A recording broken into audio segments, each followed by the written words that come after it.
Bonjour à tous, bienvenue dans l'épisode 49 du podcast 100% PSG, le MAG. Vous pouvez l'écouter à la radio, ce podcast, comme depuis 7 saisons. On est au-delà de l'épisode 800, bientôt les 1000 épisodes peut-être, et ce jour-là on fera une grande fête. Mais maintenant vous pouvez aussi regarder cet épisode en vidéo sur notre chaîne YouTube 100% PSG. Et si vous allez regarder l'épisode en vidéo, je vous invite à commenter mon t-shirt Star Wars par exemple, mais aussi à vous abonner à la chaîne, c'est super important pour nous. Aujourd'hui, je sais que vous aimez ça, c'est souvent des émissions qui font des bons scores et souvent vous me demandez de le faire quand je le fais pas. Aujourd'hui, on consacre l'épisode à notre adversaire en Ligue des Champions de la semaine prochaine, l'Athletic Club de Bilbao. Je le dis avec l'accent parce qu'on a un vrai basque sur ce plateau et ça commence maintenant. 100% PSG, le MAG. Pia Clément. Et j'accueille dans le studio Jérémy Le 4 Garat. C'est important de dire le T. Jérémy, j'ai l'impression. Salut Jérémy. Salut Pia, merci beaucoup de m'accueillir aujourd'hui pour parler de l'Athletic. C'est rare, c'est une très bonne opportunité, j'en suis très content, merci beaucoup. Écoute, je suis aussi très contente qu'on puisse passer du temps sur l'Athletic Bilbao parce que c'est un club qui a une personnalité unique. Une histoire incroyable, très longue, une des plus longues histoires du foot espagnol notamment. Et on va raconter cette histoire, on va aussi évidemment parler de l'équipe d'aujourd'hui qu'on va affronter la semaine prochaine en Ligue des Champions, l'équipe qui est coachée par Ernesto Valverde. C'est important aussi parce que il y a plein de parallèles qui peuvent se tisser entre ce que le Paris Saint-Germain vit en ce moment et va vivre potentiellement bientôt. Je parle du stade, du côté centre de formation très très important dans la construction de Bilbao. Et on va parler de tout ça pour que tu nous dises comment ça fonctionne de l'autre côté des Pyrénées et qu'on puisse faire des petits comparatifs. Alors Jérémy, toi, si tu es là aujourd'hui, c'est parce que tu tiens un compte Twitter qui s'appelle @athleticklub. Je dis club, mais je vais le dire que deux fois, maintenant je vais dire club, _FR. Oui. Donc voilà, c'est vrai que quand on cherche quelqu'un qui peut vraiment nous parler en profondeur d'un club, maintenant on fait ça sur Twitter, on tape le nom du club, on tape FR, et souvent on trouve des comptes qui sont plus ou moins sérieux, plus ou moins bien tenus. Le tien, il est sérieux. Il est suivi par 10 089 personnes. J'ai vérifié le chiffre il y a 20 minutes. Jérémy, est-ce que tu peux nous raconter déjà qui tu es, toi, ce que tu fais dans la vie et ton histoire avec l'Athletic? Bien sûr, du coup, moi je suis supporter de l'Athletic depuis bientôt 25 ans, parce que j'aurai bientôt 25 ans. Je ne suis pas forcément grand fan de football, à la base c'était plutôt le sport que pratiquait mon petit frère. Et je suis un fan de l'Athletic et uniquement de l'Athletic. C'est vraiment quelque chose qui m'est arrivé, non pas par famille, parce que je ne suis pas dans une famille très football, mais j'ai découvert l'histoire de ce club en me renseignant sur ce qui se passait au Pays Basque dans le football. Et j'en suis tombé amoureux. Je me suis dit, ça n'existe pas un club comme ça, une histoire comme ça, même si au plus proche de chez moi, géographiquement, on avait plutôt Osasuna, qui est un club de Navarre. C'est où chez toi? C'est en Basse-Navarre, dans un village qui s'appelle Saint-Palais. C'est dans la montagne? C'est dans la campagne. C'est plutôt dans la campagne. Ma famille maternelle est originaire de là. Et on a aussi la Real Sociedad un peu plus proche géographiquement, mais quand j'ai vu l'histoire de l'Athletic, un club qui est aussi fier de sa région, dont moi aussi je suis très fier, je me suis dit non, il n'y a pas à chercher plus loin, et j'ai commencé à le suivre, je le suis encore aujourd'hui, et même si je suis désormais journaliste automobile, journaliste sportif par le passé, avec forcément une grosse appétence pour le football espagnol de manière générale, et maintenant je continue de suivre le club, et par manque de temps uniquement le club. Oui, par exemple, je te demandais avant l'émission, mais vu que tu habites à Palaiseau en ce moment, 91. Voilà, dans le 91, je te disais, mais tu as quand même suivi la Ligue des Champions du PSG la saison dernière. Non, tu as vu la finale. J'ai vu la finale, oui. J'ai vu la finale avec des amis parisiens d'ici que je salue, qui sont des grands fans, qui vont au parc assez souvent, qui étaient au parc pour le match contre Tottenham par exemple. Mais je regarde le PSG de temps en temps avec eux, mais pas avec la même appétence qu'eux. Ils sont, sur les buts, ils sont beaucoup plus... joyeux que moi. Bah oui, forcément, évidemment. Mais est-ce que tu es en train de me dire que depuis le début de la saison, tu n'as pas vu jouer le PSG? Si, je l'ai vu jouer. Ah, parce que j'allais me dire, si le dernier match qu'il a vu, c'est la finale contre l'Inter, il doit pas être serein pour le match. Je suis pas serein non plus, honnêtement. Je suis pas serein non plus, même pas du tout. Mais non, j'ai vu quelques matchs du PSG, uniquement en Ligue des Champions, je crois d'ailleurs. Mais non, pas serein, vraiment pas serein. De par ce que j'ai vu du PSG, comme de par ce que je vois de l'Athletic, il n'y a aucune raison d'être serein de mon côté. Ah bah ça, c'est un bon début d'émission. Là, je suis contente, Jérémy. Ça me fait plaisir d'entendre ça. Bon, actuellement, en Ligue des Champions, le Paris Saint-Germain est deuxième, derrière Arsenal, il me semble. Et l'Athletic Bilbao, l'Athletic Club, puisqu'on ne dit pas l'Athletic Bilbao, est 27e avec une défaite. Non, attends. 3 défaites. Oui, voilà. Voilà, un match nul et une victoire. C'est en noir et blanc, donc voilà, il fallait Oui. que je convertisse Non, en mais anglais. j'aurais aimé que ce soit vrai. Bah oui, évidemment. Ah non, Évidemment. 3 défaites, un match nul et une victoire. C'est pas terrible comme début, mais ça reste rattrapable. Enfin, pas contre Paris. Voilà. Non, je pense que c'est un peu mort, honnêtement. On fait notre tour en compétition européenne pour la première fois depuis 2018. Ça se passe pas du tout comme on l'aurait espéré. On a commencé premier adversaire, de souvenir, c'était Arsenal. On a pris 2-0 à domicile. Ça s'est pas très bien passé. Le dernier déplacement, c'était contre le Slavia à Prague. Match nul, 0-0. Bon, il faisait froid, il y avait de la neige, mais c'est pas une excuse du tout. On était allé gagner en Russie en 2016 et il faisait encore plus froid. Donc c'est vraiment pas une excuse pour moi. Là, je pense qu'on a fait un retour et c'est peut-être la fin d'un cycle aussi avec Valverde. On ne sait pas trop. Donc j'attends de voir comment ça va se passer. J'attends rien du match contre le PSG. Et là d'ailleurs, on est dans un enchaînement catastrophique parce que ce week-end, on jouait le Real Madrid. On a pris 3-0 à domicile. Mercredi, Dont un on doublé joue... d'Mbappé. Voilà, accessoirement. Qui a fait un très bon match, on va pas se mentir.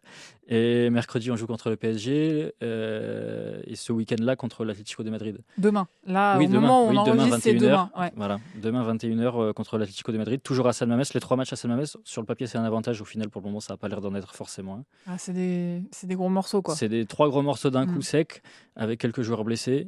Et pas forcément non plus l'ambiance espérée. Et quelques problématiques à San Mamés qui remontent de plus en plus. Donc non, pas serein du tout, pas forcément joué de tout ça. Mais le football, ce sont des hauts, ce sont des bas. En 2024, l'année dernière, on a gagné la Coupe du Roi pour la première fois depuis 40 ans. C'était une sensation phénoménale pour les anciens comme pour les plus jeunes comme moi qui n'avaient jamais connu une victoire en Coupe du Roi. Et ça, c'était cool. Et là, bon, on est dans le creux et on va finir par remonter, j'en doute pas. Alors, on va raconter l'histoire et la personnalité du club. Ensuite, évidemment, on parlera de ce qui se passe sur le terrain, dans les tribunes, enfin l'actualité du club et le club tel qu'on va le rencontrer la semaine prochaine. Mais d'abord, on va parler de la seule double confrontation qu'il y a eu dans l'histoire entre les deux clubs. C'était en 2011. La photo qui est derrière moi, pour ceux qui nous regardent sur YouTube, évidemment, c'est une photo tirée de ce match. On a Pastore au-dessus de mon épaule gauche, c'était pour mon petit kiff. Et puis à droite, on a le numéro 23 de l'Athletic qui s'appelle Ekissa. Je t'ai demandé si c'était un joueur marquant chez vous. J'en étais pas... Pas du tout. Non, tu te souvenais à peine de son passage. Je l'avais un peu oublié, j'y repense de temps en temps parce qu'il me semble qu'il est dans l'équipe technique d'une équipe de seconde division espagnole aujourd'hui. Ah. J'ai vraiment un doute, je ne veux pas dire de bêtises. Mais non, il était défenseur central de souvenir et non, il n'a pas marqué les esprits.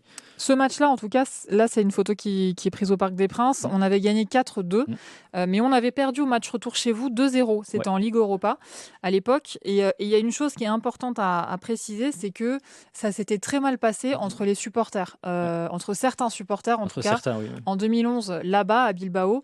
Est-ce que tu peux nous raconter, tu étais jeune en 2011 j'avais 10 ans lors du match. Moi, je me souviens du score, je me souviens de tout ça. Et je me souviens plutôt d'avoir suivi en 2018 les condamnations de 8 ou 9 supporters parisiens, parce que c'était l'époque où j'étais dans le journalisme sportif, donc j'avais suivi ça.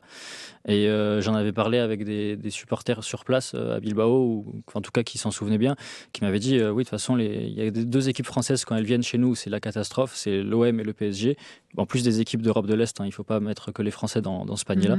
Mais oui, ça avait été très, très compliqué. Il y avait eu des attaques de supporters dans les bars, alors des deux côtés. Dans un bar, je crois. Dans un bar, oui. Il y en a eu plusieurs, mais celui du process, c'était surtout un bar où il y avait eu une grosse attaque. Mais bon, c'était des attaques réciproques. Je ne jette pas la pierre sur les Parisiens, c'était dans les deux sens. Et les condamnations ont eu lieu en 2018. Je crois qu'il n'y a pas eu de prison ferme, de souvenir. Mais oui, ça a laissé. Il y a des très grosses amendes, d'après ce qu'on a regardé ensemble avant le match, à hauteur notamment pour l'un des supporters de 162 000 euros. Ça fait mal, hein. Ouais, ça fait moins mal, je pense, que les séquelles du supporter de Bilbao qui visiblement est resté avec des séquelles. Quasiment un an d'ITT. Voilà. Donc c'était grave, c'était des faits graves. Ce sont des faits graves, ce sont des faits qui inquiètent encore aujourd'hui forcément les autorités policières du Pays Basque, qui se préparent à un dispositif assez costaud pour mercredi et même dès mardi, je pense. Je pense que ça va être très très bien encadré et on espère que ça va rester un match de foot et pas du sport de combat dans la rue. Pour replacer juste dans le contexte parisien, à l'époque, 2011, on est dans l'année qui suit le plan Le Prou. Oui. Et il y a énormément de colère aussi parmi les supporters. En 2013, quand on fête le titre sur la place du Trocadéro, ça part complètement en sucette. Enfin, c'est une période très, très, très... comment dire, avec énormément de colère dans le, et puis beaucoup moins structuré, beaucoup moins géré, puisque comme les supporters des Virages n'étaient plus au stade, ça partait complètement en vrille. Les plus difficiles se retrouvaient justement en déplacement à l'étranger parce qu'ils n'avaient pas le droit au déplacement en France. Donc voilà, période très compliquée. Comment t'expliques? Il y avait une inimitié avec des Basques? Je ne saurais pas forcément dire, est-ce qu'il y avait un contexte un peu politique du club de la capitale française qui vient au Pays Basque? Peut-être que ça a joué un peu, honnêtement. Mais du côté basque, parce que du côté français, on s'en fout complètement. Du côté basque, oui. Alors du côté parisien, je ne saurais pas dire. Ça peut pas être ça pour les Parisiens. Non, ou alors il y a eu des discussions entre certains pans des supporters un peu extrémistes des deux côtés qui ont eu lieu en amont du match, c'est possible. Honnêtement, j'ai pas eu l'explication. Je sais qu'il y a plus de difficultés avec les supporters marseillais parce que les Basques sont assez proches des supporters girondins. Donc je sais que ça peut créer des inimitiés assez rapidement. Mais là, dans le cas du PSG, non, j'avais pas l'explication. Je ferai ma petite enquête d'ici le match et en avant-match du match, on vous donnera la réponse là-dessus sur qu'est-ce qu'il y avait. Pour savoir s'il peut y avoir la même chose mercredi exactement, ou pas. si ça peut se rééditer. Après, la situation des ultras au PSG est totalement différente aujourd'hui. Il n'y a plus de violence du tout, en fait. C'est rarissime qu'il y ait des faits de violence. Donc voilà, je serais quand même très étonné que ça parte en cacahuète. Et puis l'Athletic n'est pas un club réputé pour ses supporters violents non plus. Quand on fait des derbys contre la Real Sociedad, c'est les supporters dans les mêmes tribunes si possible, et puis ça se chambre et c'est tout. Il y a pas de. Ah ouais. C'est pas du tout un club violent et encore moins avec. En même temps, les derbys, ce sont des derbys contre d'autres équipes basques, donc il y a beaucoup de chambrage. Des petits liens. Voilà, il y a des chambrages, mais qui passent après les liens. En fait, la cause basque est au-dessus, quoi. Ah bah bien sûr. Et oui, là, il y a pas longtemps, l'équipe nationale basque rejouait un match. Contre la sélection palestinienne, et là c'est un peuple entier qui est rassemblé en plus pour une cause noble. Mais oui, c'est vrai que c'était au Pays Basque. Et oui, c'était à San Mamés. C'était à San Mamés. Oui, c'était dans le même stade. Pour le coup, là c'est une cause sur laquelle vous vous retrouverez avec les ultras du CUP. Voilà, donc ça peut jouer aussi. Non, mais tu vois, ça peut être, ça peut être une cause qui rassemble les supporters des deux clubs, en tout cas pour ce qui concerne les ultras. Il y a des ultras à San Mamés? Non, en fait, il faut d'abord savoir quelque chose, c'est que le terme ultra, et là, c'est pas général au Pays Basque, ça va même dans l'Espagne au sens large, le terme ultra veut dire autre chose en Espagne. Ça a plutôt en lien avec le fascisme, finalement. Donc, on n'utilise pas ce mot. Bien sûr qu'il y a des supporters un peu plus extrémistes. Il y en a, ils sont plus dans le stade, ce qui peut jouer d'ailleurs un peu sur l'ambiance, honnêtement. Mais ils ont été mis de côté, ils existent encore, mais ils sont bien moins visibles qu'ils pouvaient l'être en 2011, par exemple. Ah, mais en fait, tu veux dire qu'il y avait une frange des supporters qui était un peu facho? Ça peut expliquer des choses aussi. Non. Pas à l'Athletic, parce que le Pays Basque est une terre antifasciste par nature, de par son histoire. D'accord. C'était l'un des derniers bastions de résistance pendant la conquête de Franco à la fin des années 1930. Donc non, il n'y a pas de fascisme, c'est plutôt qu'il y avait des supporters un peu plus extrémistes dans leurs actes. Qui le faisaient savoir dans le stade comme en dehors. Et maintenant, ils ont été mis de côté par la direction actuelle, comme par la précédente d'ailleurs. Donc ils sont plus dans le stade et on les entend moins. Et ça, c'est un défaut au niveau de l'ambiance pour moi. Ok, ça peut poser des problèmes dans la rue par contre. Ça peut poser des problèmes dans la rue, mais on va croiser les doigts pour que ça ne se passe pas. Oui. Voilà, on va évidemment croiser les doigts. En tout cas, pour l'instant, les deux clubs sont à une victoire chacun sur les deux confrontations de l'histoire. Alors, est-ce que j'ai l'impression que tu es au taquet de l'histoire du Pays Basque et de la culture basque? C'est génial parce que justement, tu vas pouvoir nous raconter un peu l'histoire du club, de l'Athletic. Donc, c'est vraiment un des clubs les plus anciens de la Liga. C'est un des clubs fondateurs d'ailleurs du championnat en 1929, mais il existait déjà depuis plus de 30 ans à ce moment-là. C'est à 1898 la fondation du club. Qui sont les gens qui ont fondé ce club, tu sais ça? L'histoire, alors c'est la légende après. C'est la légende raconte que ce sont des travailleurs britanniques qui étaient au Pays Basque à cette époque-là et qui ont apporté le football avec eux. Donc des ouvriers plutôt. Des ouvriers, oui. Des ouvriers non pas basques mais britanniques qui ont créé ce club. Qui s'appelait pas comme ça à l'époque, c'était Football Club Biscaya ou quelque chose comme ça, je me souviens plus exactement, qui l'ont créé. Il s'est développé, il jouait qu'avec des joueurs de Biscaye, donc l'une des provinces basques dans laquelle est Bilbao à l'origine, et ça s'est développé jusqu'à le club que c'est aujourd'hui. Mais en fait, le club le plus identitaire au monde, je dirais, a été fondé par des Anglais. C'est énorme. Mais ça veut dire, vraiment à l'origine. déjà, c'est drôle parce qu'en fait, c'est une ouverture du monde à laquelle on ne s'attend pas du tout quand on voit l'histoire. Mais ça veut dire aussi que ça pue le foot à Bilbao. Parce que si ça vient directement d'anglais, voilà, c'est les inventeurs du foot et ça veut dire qu'il y a vraiment un goût du football. Il y a un goût du football et si San Mamés est surnommé la cathédrale, c'est pas pour rien. C'est parce que le football, et en l'occurrence l'Athletic, est une religion et la cathédrale est l'endroit où on exprime cette croyance.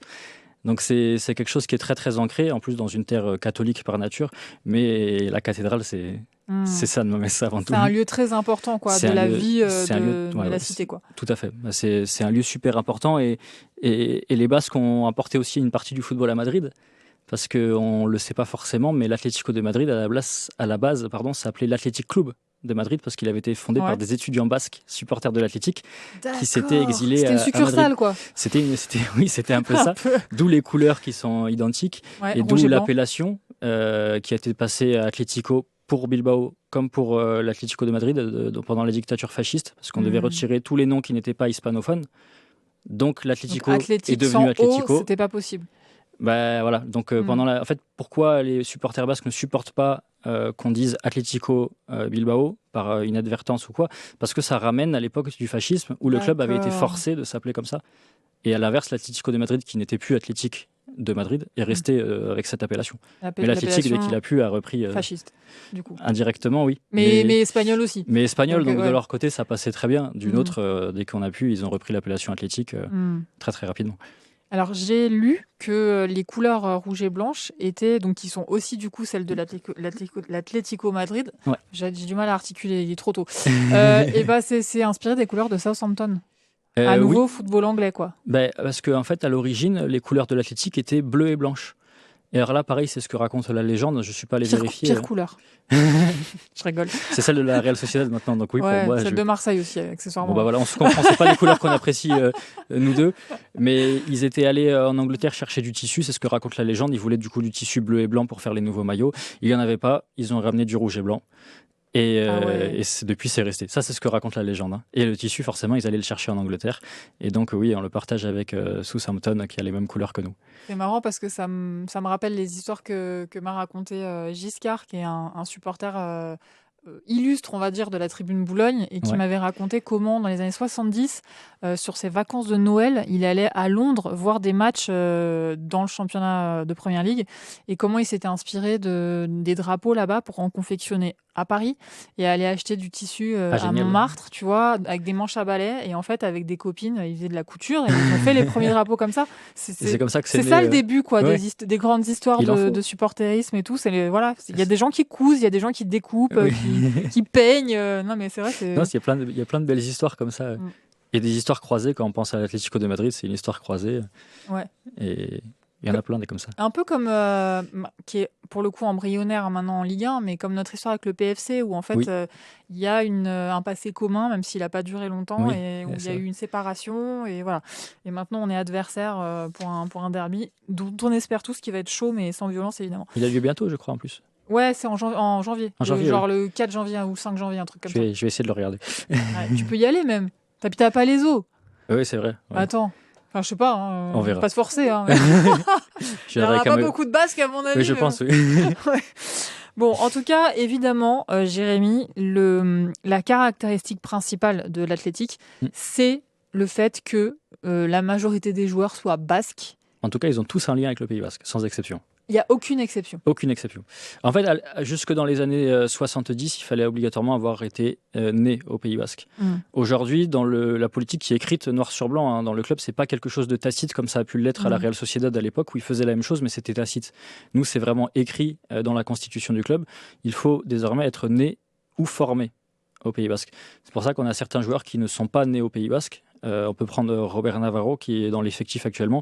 Il n'est pas né au Pays Basque, sa mère est navarraise de souvenir, donc il est basque dans le sang, mais il a surtout été formé au Pays Basque et donc ça passe. Il y a plusieurs joueurs comme ça aujourd'hui qui, de par leur historique de formation, peuvent prétendre à jouer à l'Athletic. Donc en fait, on ne peut pas dire qu'il faut obligatoirement y avoir été né ou être basque forcément, mais en tout cas il faut un lien avec le club. Un lien réel, quoi, un lien réel. Mais parce que c'est aussi quelque chose qui est très basque aussi, c'est que quand on n'est pas du Pays Basque et qu'on vient au Pays Basque, finalement la culture est tellement présente qu'on s'en imprègne indirectement. Et je regardais une interview de Marwan Sanadi il n'y a pas longtemps, qui est un attaquant de l'Athletic, originaire en tout cas de ses parents du Maroc, et il parle parfaitement basque. Mais non. Il parle encore mieux basque que moi. Et il C'est disait, dingue. quand on le questionnait, il disait voilà, moi, mes parents sont originaires du Maroc, je suis arrivé au Pays Basque et mes parents m'ont encouragé à apprendre le basque. Mes copains parlaient basque, j'ai appris le basque et je suis très fier aujourd'hui d'avoir cette origine arabe et à la fois de parler basque. Et il représente parfaitement la culture basque qui est super présente. Et surtout, au-delà même de la culture, il y a la culture football. Ça veut dire que tous ces jeunes qui arrivent au club, enfin qui jouent dans l'équipe première du club, ça veut dire qu'ils ont dans le sang, ou en tout cas dans la tête, pour ceux qui ne sont pas nés là, le football joué comme on le joue à l'Athletic Bilbao. Oui. Quoi. Et puis il y a un attachement pour le club alors je ne connais pas forcément toutes les équipes, mais moi j'ai l'impression qu'on est assez singulier là-dessus, où on va voir des joueurs, on va les retrouver des photos d'eux quand ils faisaient cette taille-là, debout sur la table, et ils avaient déjà le pyjama de l'Athletic, le maillot de l'Athletic, et en fait on ne retrouve pas ça dans tous les clubs forcément, et on a des joueurs qui viennent sur la pelouse et qui en fait réalisent le rêve, non pas d'être joueurs professionnels, mais d'être joueurs de l'Athletic. Et ils représentent un rêve qui était aussi celui de leurs parents, qui était le leur. Et ça, moi, je trouve ça complètement dingue. C'est-à-dire qu'à chaque arrivée d'un joueur qui joue son premier match en équipe première, je dirais dans 80% des cas, on a le compte officiel de l'Athletic qui balance des photos du joueur quand il avait 4 ans avec le club, et qui avait un maillot de l'Athletic ou qui était à Saint-Mamès. Il y a des joueurs aujourd'hui dans l'effectif où on peut les voir 5 ans en arrière dans la tribune de Saint-Mamès en train de hurler sur un but. Ils étaient déjà à l'ESAMA, le centre de formation, et aujourd'hui ils sont sur la pelouse. Concrètement, pour toi qui quand même a suivi aussi d'autres équipes, notamment professionnellement quand tu bossais sur la Liga, concrètement ça change quoi dans l'état d'esprit ? Est-ce que vraiment tu te retrouves avec des joueurs qui du coup mouillent le maillot et donnent tout pour leur maillot ? Ils mouillent le maillot parce que c'est un maillot qu'ils ont porté jeune et qui avait une symbolique. Ils savent que leur famille les regarde et que la famille ne les regarde pas parce qu'ils jouent dans un club, mais parce qu'ils jouent à l'Athletic. C'est un club dont ils se sont imprégnés. Et pour moi, ça n'a absolument rien à voir quand on joue pour l'argent ou quand on joue pour un maillot. Et qui plus est, un maillot qu'on aime profondément, qui n'est pas juste celui, je dis n'importe quoi, je rêvais d'être joueur de foot, je suis recruté à Levante, par exemple. C'est super, c'est une équipe de première division espagnole, c'est magnifique. Mais ce n'est pas la même chose que si je suis recruté dans le club que je supporte depuis que je suis petit et que je sais que les gens que je connais de mon entourage de la naissance sont derrière moi et je représente quelque chose de plus fort. Ça va au-delà de simplement être joueur de foot professionnel, ce qui est déjà un exploit, on est d'accord. Mais là, on est joueur de foot professionnel dans le club de son cœur et du cœur de la famille en général. Et ça veut dire aussi que, sauf exception dans l'histoire où un joueur basque devient un très grand footballeur, mais ça veut dire aussi que vous n'avez pas forcément droit aux stars. C'est pas du tout le karma de l'Athletic. Non. D'empiler les stars, clairement pas, mais même d'en avoir une qui vraiment rayonne à l'international, par exemple. C'est assez rare, quoi. C'est rare. Il y en a eu. Aujourd'hui, on peut citer Nico Williams, qui, je pense, est le joueur le plus connu du club. Quel est son lien avec le Pays Basque, Nico Williams ? Il est né à Bilbao. Non, pardon, il est né à Pamplune, lui. C'est son grand frère Iñaki qui est né à Bilbao. Lui est né à Pamplune. Donc, famille, basque. Voilà, il est basque de naissance pour sa part. Iñaki aussi, d'ailleurs. Mais Iñaki, il a un prénom basque pour le coup. Oui, et il y a un prénom qui a une très belle histoire. Parce qu'il faut savoir que le plus grand monde s'appelle Iñaki au Pays Basque aujourd'hui. C'est un vieux prénom.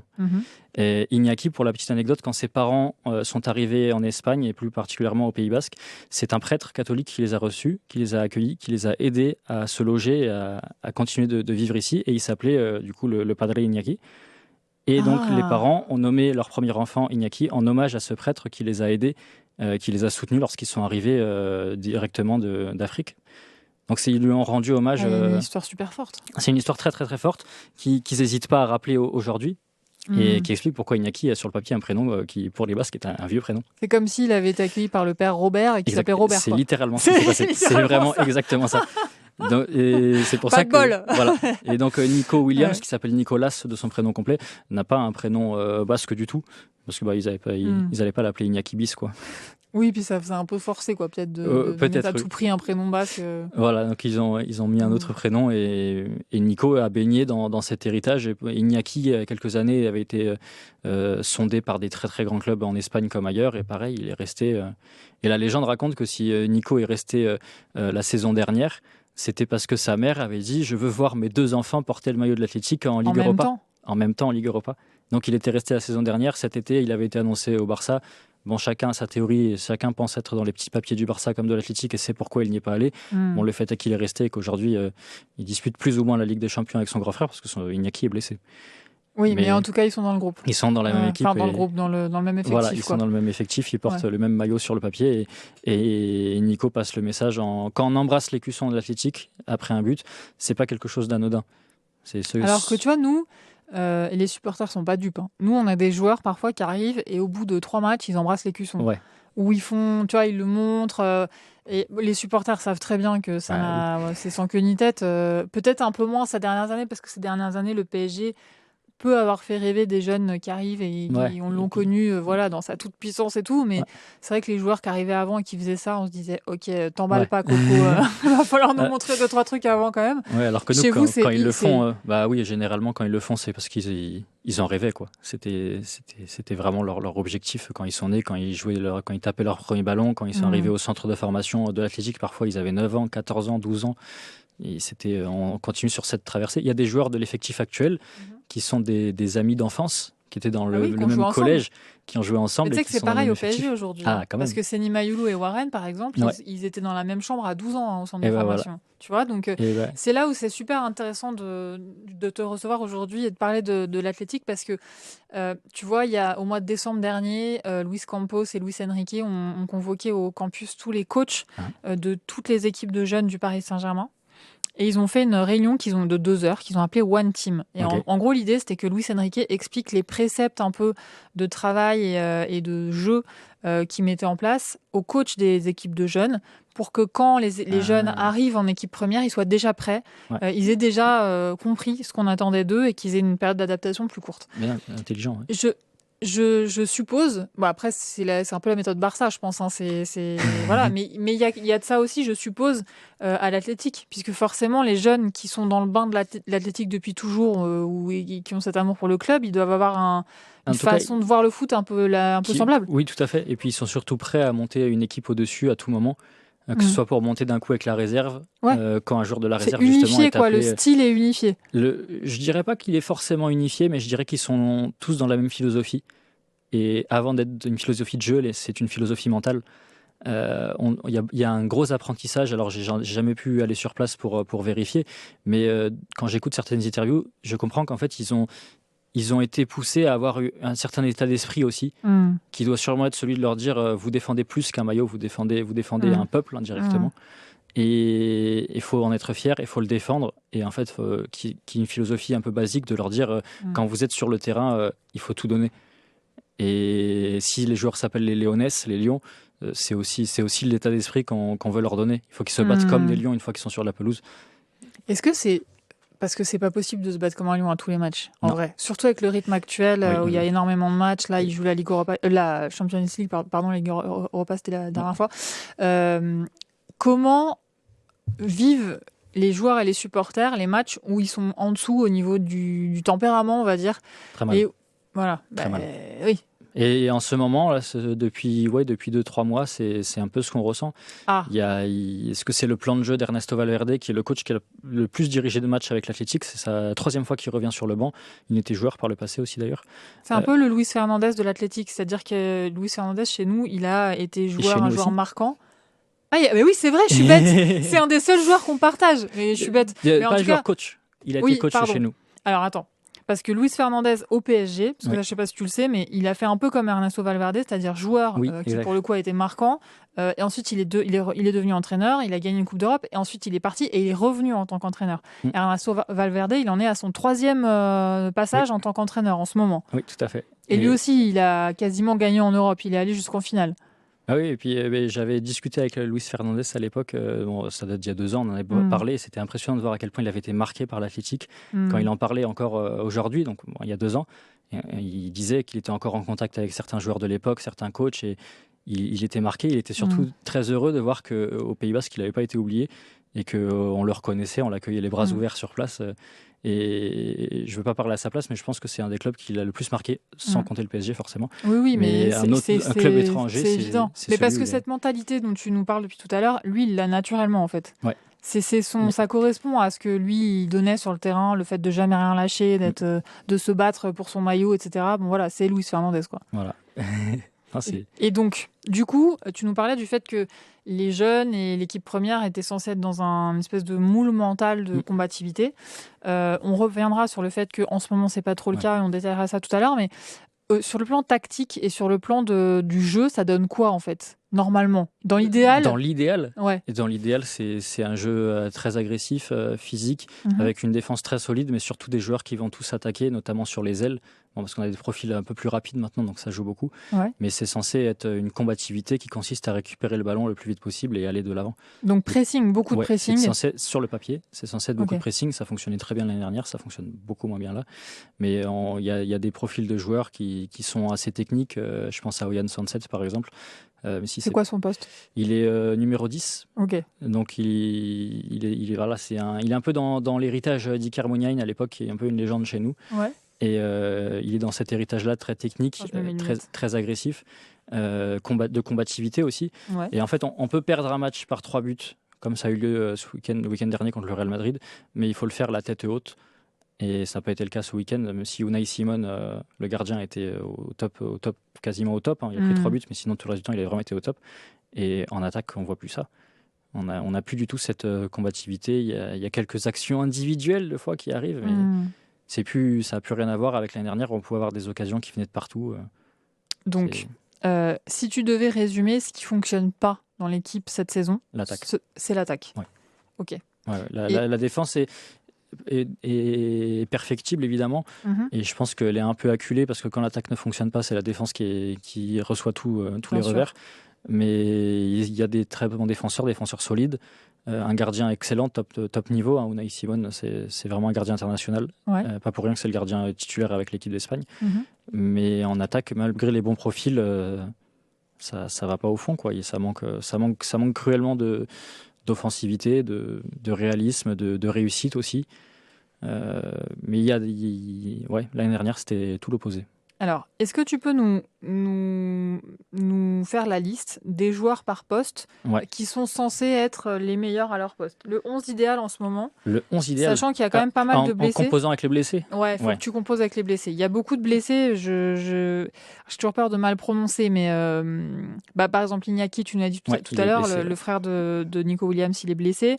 Beñat Prados, Marwan Sanadi, dont tu nous as parlé aussi tout à l'heure, qui est né au Maroc. Oyan Sunset, c'est lui dont tu nous parlais, le numéro 10. Il était suspendu au match contre le Real. Ouais, il avait 2 matchs de suspension, c'était son 2e. Ok, donc là, il sera là. Logiquement. Ok. Alors, prenons les choses dans l'ordre. Donc, tu nous as parlé d'Unai Simon. C'est le gardien titulaire de la sélection espagnole. C'est quoi ses qualités et potentiellement, du coup, ses défauts? Unai Simon, c'est quelque chose qui est intéressant parce que depuis le retour en Ligue des Champions, jusqu'au retour en Ligue des Champions, il y avait une rotation historique, mais vraiment historique. Ça a été le cas avec quasiment tous les coachs, sauf aux époques les plus difficiles, qui avait un gardien titulaire en Liga et un gardien qui faisait toutes les autres compétitions. Donc la Coupe d'Espagne et les potentielles compétitions européennes. Ça s'alternait comme ça, ils avaient chacun leur temps de jeu dans des compétitions différentes et à des rythmes différents. Cette saison, Ernesto Valverde, il a décidé de mettre Unai Simon partout. Tout le temps. Tout le temps. C'est tout le temps lui. Après, il est largement au-dessus des autres, non? Il est excellent, oui. Mais l'année dernière, on pouvait avoir Julen Agirrezabala, qui est parti maintenant, qui jouait en Ligue Europa sans aucun souci, qui avait un très très bon niveau.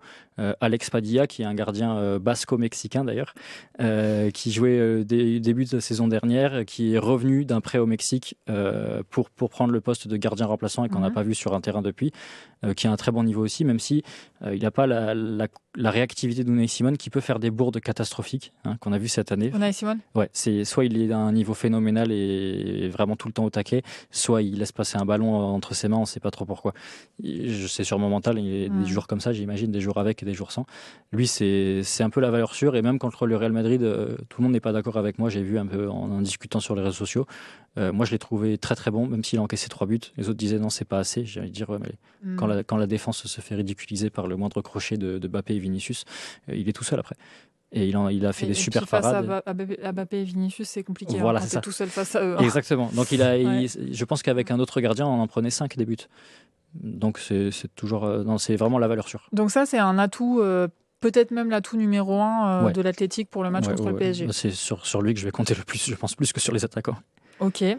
Ça va être dur pour lui. Oui. Je pense. Enfin, je sais pas. On Non, sait mais pas si, parce si. que après, tu sais, le PSG, c'est vraiment une équipe qui est gênée par le pressing agressif. Ça a toujours été, enfin S'il toujours a lieu, ouais. ces dernières années. Alors voilà, s'il a lieu. On en revient à ça. Mais s'il a pas lieu, c'est même pas la peine de venir au match en fait, parce que. Oui, bah, c'est ce que je crains un peu. Mais voilà, Ouais. je mise beaucoup sur le facteur San Mamés, même si l'ambiance n'est pas forcément idéale en ce moment. Le stade peut faire de grandes choses et le fait que ce soit un match de Ligue des Champions jouera Oui, beaucoup aussi. contre une grande équipe, l'équipe Contre la championne championne en titre, ouais. Forcément, s'il y a un match où tu C'est ce match-là. donnes un peu tout, c'est celui-là, quoi. Si on peut créer l'exploit sur ce match-là, ce serait encore plus beau. C'est pas le mot que j'aurais utilisé, mais bon. Ce sera un exploit. Ah, ça c'est sûr, ce sera un exploit. Bon, alors, on a parlé du gardien. Maintenant, en défense. D'abord, dans l'axe. Ouais. Qui sont les deux défenseurs centraux, on va dire, titulaires dans l'équipe? On avait Irai Alvarez la saison dernière, qui est suspendu 10 mois pour dopage. Oula. Alors, sombre histoire sur le papier. En réalité, Irai Alvarez, c'est un joueur qui a eu 2 cancers. Ah. Et qui donc a encore aujourd'hui des traitements pour ses cancers. Bon, on n'a pas les fins mots de l'histoire, mais il avait un traitement notamment contre la perte de cheveux. Il en avait plus, il a pris celui qu'utilise sa compagne. Le problème est que le sien était réglementé pour ne pas avoir une certaine substance illicite, celui de sa compagne ne l'était pas. Il pensait que c'était un traitement dans les 2 cas contre la perte des cheveux, il a pris celui de sa compagne. Pendant les Ligues Europa, le match contre Manchester United, de souvenir, ils ont été testés comme le veut la procédure. La petite molécule a été détectée. Il a plaidé la bonne foi. De souvenir, le jugement de l'UEFA lui a concédé la bonne foi, mais lui a dit qu'il n'y a pas de bonne foi ou pas. Le fait est qu'il a cette substance dans le corps et que du coup, il est suspendu. 10 mois de suspension, c'est beaucoup. Hein. Ça fait très mal, ouais. Parce qu'il est traité comme s'il s'était dopé volontairement. Ça n'a pas changé grand-chose, je crois. Ou peut-être que 10 mois, finalement, c'est peu. Je ne saurais pas dire. Et que si c'était dopé volontairement, ça aurait été 2 ans. Je ne saurais pas trop dire. Mais le fait est qu'il est suspendu et que c'est dommage. Mais on a récupéré Aymeric Laporte cette saison. Lui, c'était votre axe gauche. Ouais. Dont tu parlais. Tu peux me rappeler son nom? Irai Alvarez. Alvarez, voilà. Ouais, donc, okay. Voilà. Donc maintenant, il est pas là. Voilà. Donc on a Aymeric Laporte à la place. Et à côté, on aura Heitor Paredes ou Dani Vivian, qui sont 2 aussi excellents défenseurs centraux, qui combinent très bien ensemble. À la limite, je les préfère ensemble qu'avec Laporte. Ah ouais. Paredes et Vivian ensemble. Ouais. Ils se comprennent très très bien, mais je pense que Laporte sera là pour son expérience qui est indéniable en compétition européenne, avec City à l'époque. Je pense que Aymeric sera là, et sûrement avec Dani Vivian aussi, parce que c'est un international espagnol, il connaît les grands matchs, il est costaud, il est très très costaud, il se laisse impressionner par personne, star ou pas. Et c'est un très très bon atout, Dani Vivian. Les deux je les sens bien aussi. Bien aussi. Donc solide, l'axe défensif. Défense centrale solide. Après c'est plus. Plus on va approcher de l'attaque, plus on va approcher des problèmes. Que les latéraux. Alors les latéraux. Oui. Tu sais que Hakimi n'est pas là. Oui. Nuno Mendes n'est pas là non plus. Et on aura un ancien Parisien chez nous. Latéral. Yuri Berchiche. Exactement. Ah, oui. Voilà. Il n'y a pas beaucoup de joueurs qui ont fait les deux équipes. Forcément, puisque vous prenez que des gens qui ont un lien avec le Pays Basque. Mais Yuri Berchiche, mais il peut jouer, Yuri? Et pour moi, oui. Oui, il n'a pas joué ce week-end en plus. Il a laissé sa place à Adama Boiro, qui est un jeune latéral qui a commencé la saison dernière, qui est bon, mais qui se laisse un peu prendre par les émotions. Je pense que certains l'auront vu ce week-end. Et donc là, on va retrouver Yuri. Valeur sûre. Donc latéral gauche. Latéral gauche, voilà. Yuri, valeur sûre. Vraiment valeur sûre, même si il commence à prendre de l'âge et il n'a plus l'endurance qu'il avait quand il est venu chez nous en 2018, de souvenir. Déjà, ça fait déjà 7 ans qu'il est chez vous. Ouais. Waouh, c'est la 8e saison. Ouais, il était à la Real Sociedad, il est parti au PSG 2 ans, je crois, et il est venu chez nous après dans la foulée. Vous avez quelle image de ce joueur? Yuri, un combattant. Un combattant phénoménal qui mouille le maillot, lui. Il peut se laisser dépasser, mais il va mouiller le maillot. Je ne crois pas avoir souvenir d'un match où je me suis dit qu'est-ce qu'il fait, pourquoi il ne se bouge pas. Il peut se faire dépasser s'il le faut, mais il se bouge. Ok, donc lui, pareil, valeur sûre à peu près. Sûre au niveau du mental. Ok. Pas forcément au niveau technique. Mais au niveau de l'effort, oui. Au niveau de l'effort, oui, c'est ce qu'on lui demandera. Ok. Est-ce qu'il est un peu porté sur l'attaque aussi ou Oui, c'est un profil assez offensif, même beaucoup plus offensif que chez les latéraux droits. Et ouais, ça peut être sympa.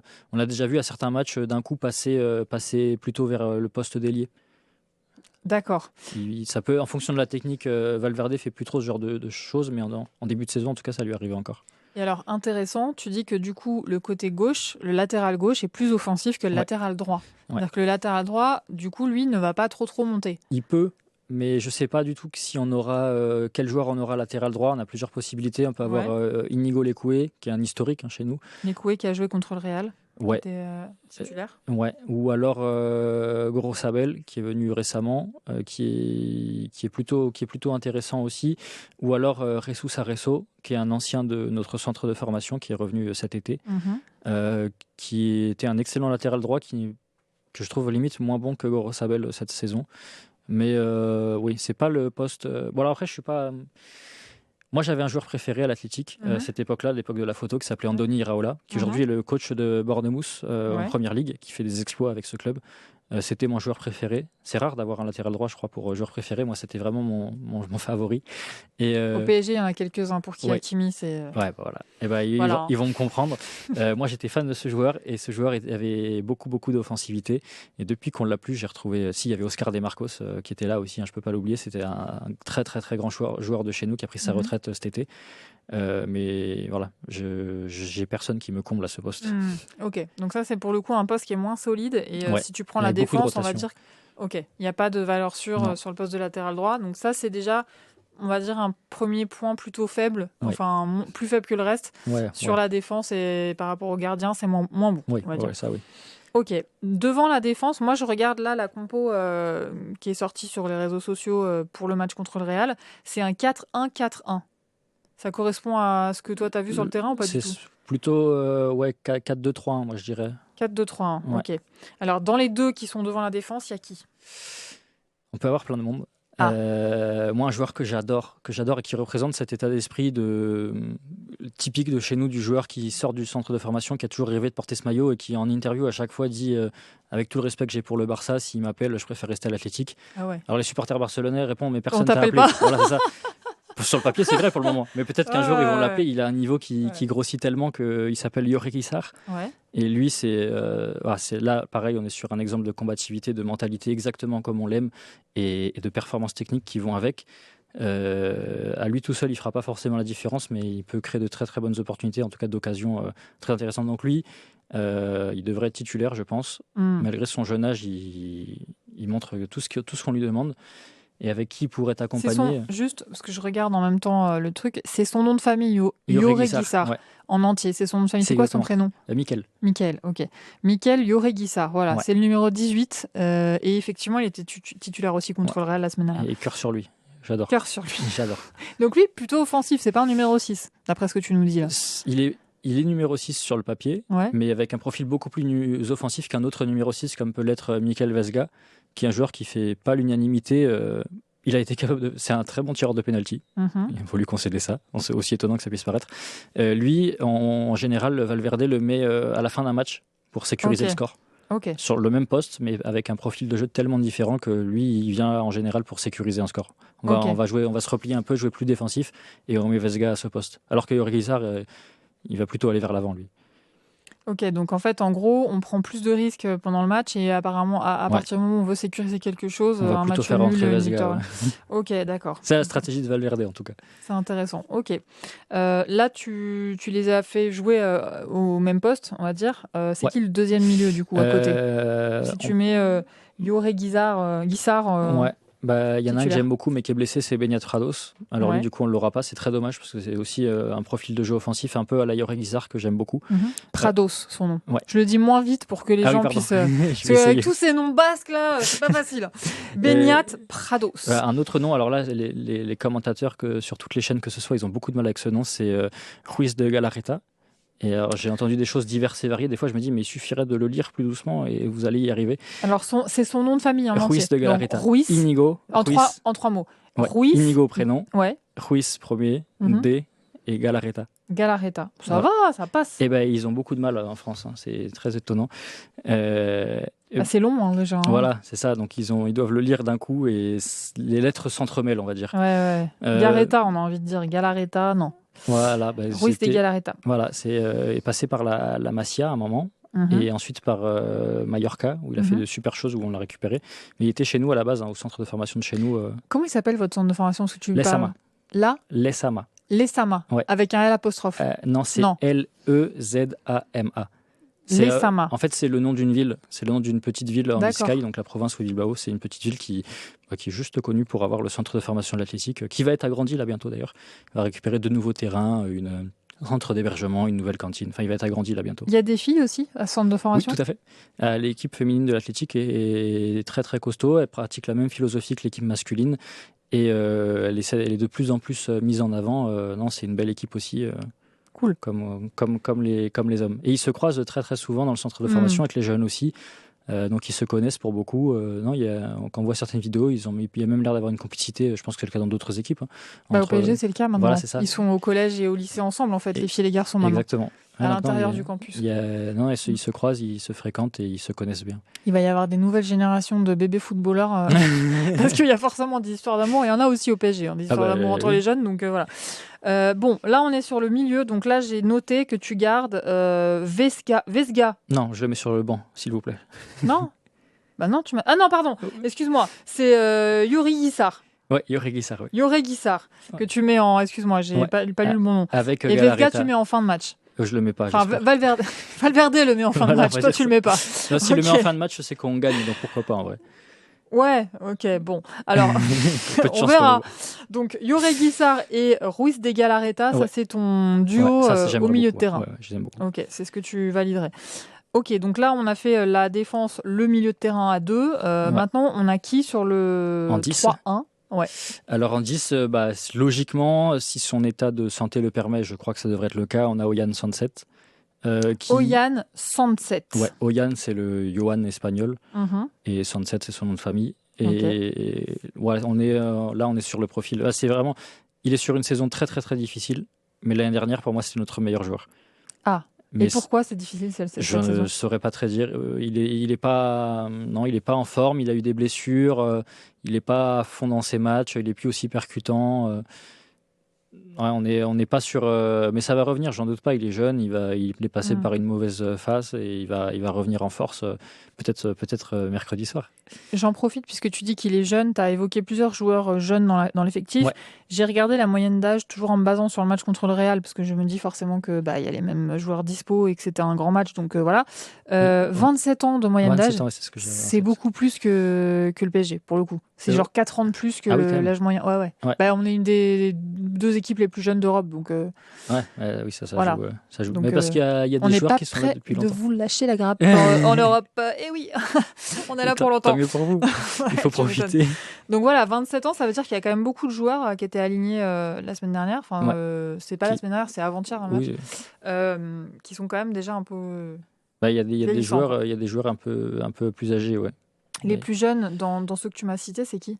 Dans ceux que j'ai cités. Par exemple, Sanset, il a quel âge ?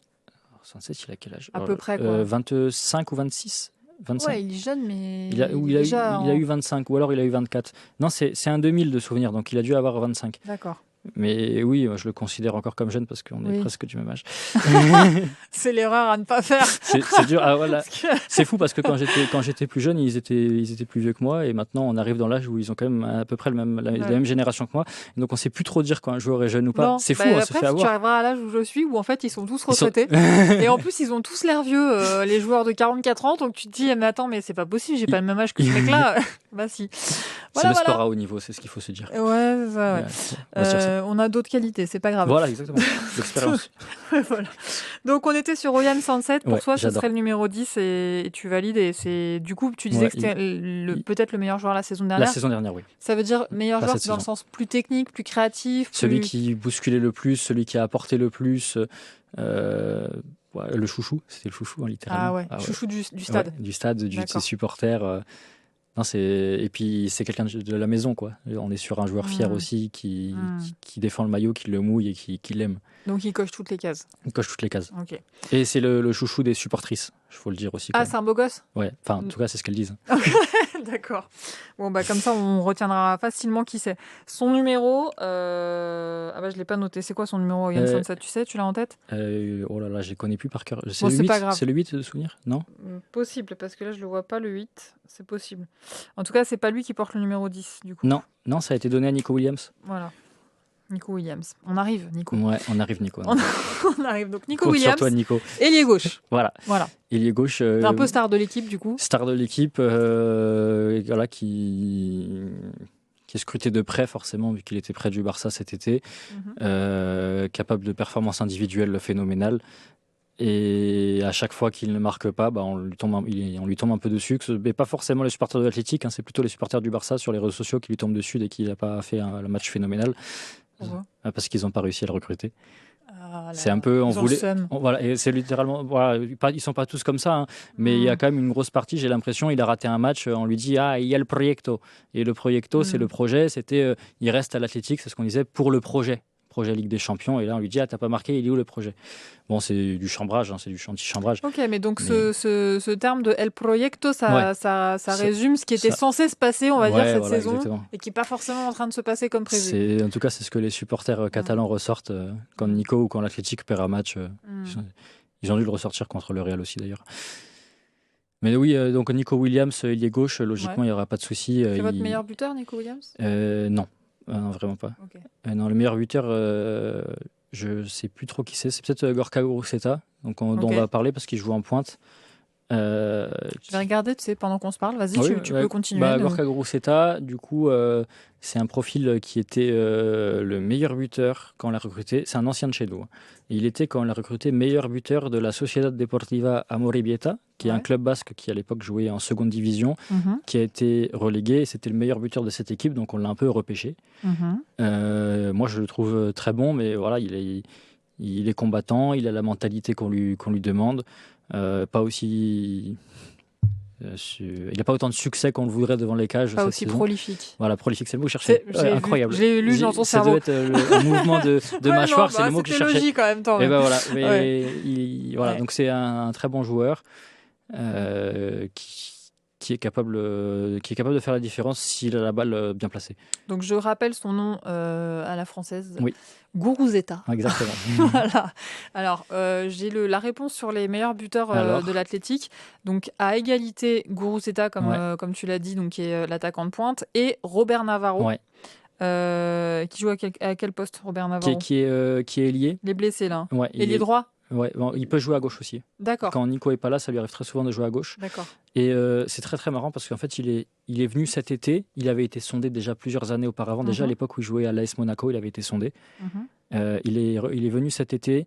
Et moi, je misais mais tellement pas sur lui, honnêtement. Je me suis dit, bon, il va jouer, ça va être un joueur de rotation de temps en temps. Je crois que le premier match, première minute qu'il joue, il rentre en seconde période, il claque un but 5 minutes après. Et en fait, il fait ça à chaque fois. Il rentre, il marque. C'est un peu le Ramos. Tu connais moins bien le PSG, mais Gonzalo Ramos. Il rentre en fin de match et il marque parce que l'adversaire est claqué. En version moins prétentieuse, si je puis dire. On va moins l'attendre sur un tel rôle, mais il fait la différence. Ah oui, plus surprenant, quoi. Ouais, beaucoup plus surprenant et il se bat.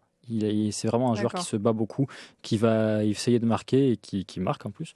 Donc c'est possible qu'il soit titulaire d'emblée sur l'aile droite. Ah bon, parce que là, il était blessé. Ah oui, pardon, je suis bête. Oui, parce qu'il Navarro, il est blessé. Il s'est blessé au match précédent, mais il y a eu une rumeur qui disait qu'il allait revenir. Et Valverde, effectivement, avant le match contre le Real Madrid, il dit qu'il sera absent pour un certain moment. Ah. Donc c'est une façon aussi de ne pas dire au PSG s'il sera là ou pas. C'est une façon de le dire. C'est comme ce qu'on fait avec Désiré Doué. Ouais, parce que Désiré Doué, il n'est pas dans le groupe, je crois, pour le match contre Rennes demain, mais par contre, il était à l'entraînement hier et il avait l'air... Il va carburer pour la Ligue des Champions, quoi. Peut-être. J'espère que Robert Navarro fera la même chose, mais je ne serais pas surpris qu'il soit finalement convoqué. Alors, si c'est pas Robert Navarro sur l'aile droite, c'est qui? Sinon, on aura sûrement Berenguer. Voilà, qui était au Torino à l'époque. Et qui est aussi un profil qui mouille le maillot, un profil très offensif, un profil que j'aime bien, qui était meilleur buteur la saison dernière, de souvenir, qui peut... En fait, les joueurs, individuellement, j'ai l'impression que je pourrais tous les complimenter, dire que ce sont des très bons attaquants. Tu sais quoi? Parce que l'année dernière, il l'était. Alors, justement, j'allais te poser une question qui est un peu du même ordre. Ça fait au moins 4 fois que tu me dis, en parlant de certains joueurs, ils mouillent le maillot, très combatif et tout. Or, tu viens de me dire que... Voilà, mais tu viens de me dire que l'équipe était beaucoup moins combative cette saison. Donc c'est qui les joueurs qui sont pas combatifs dans l'effectif? Je vais viser personne. Et en fait, c'est un état d'esprit général. Si quelqu'un est combatif, il peut être combatif seul. Ça arrive que Yuri Guissard, il est combatif tout le temps. Voilà, c'est un très bon exemple, il est combatif tout le temps. Et ça peut arriver qu'il soit le seul combatif parce que l'état d'esprit a baissé, ou alors qu'il y a un réveil comme dans plein d'équipes où d'un coup il y a une action individuelle, un réveil. Mais en fait, c'est quand on prend l'équipe dans sa globalité, même s'il va y avoir quelques performances individuelles, tiens, je me réveille, j'essaie quelque chose, je bouge un peu, mais en fait, on voit des joueurs qui se battent beaucoup moins. Alors, essaye de nous expliquer, parce que j'ai l'impression que c'est difficile à comprendre aussi pour vous qui suivez. Ernesto Valverde, explique-nous un peu le contexte de son retour, sa personnalité, quel type de coach c'est. C'est un coach très peu expressif.